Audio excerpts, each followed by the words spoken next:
ఎవరైనా వ్యక్తులు మద్యం సేవించి గాని ఇతరత్రా వ్యవహారాలలో శాంతి భద్రతలకు విఘాతం కలిగేలా ప్రవర్తిస్తే వాళ్లకి జైలే గతువుతుందని హెచ్చరించారు. అల్లరి మూకలకు మల్కాపురం సీఐ గోలగాని అప్పారావు హెచ్చరిక.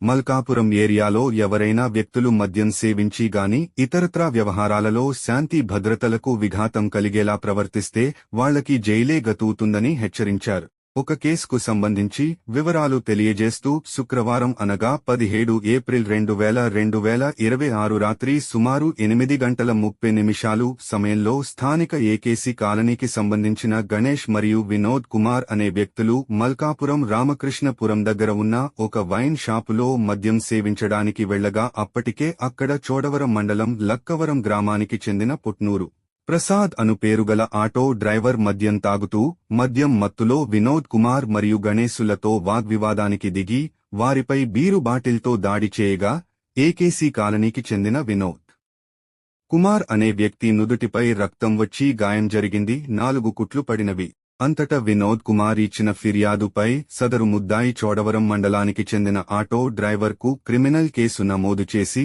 రిమాండ్కి తరలించడం జరిగింది అని మల్కాపురం సీఐ గోలగాని అప్పారావు తెలియజేసినారు.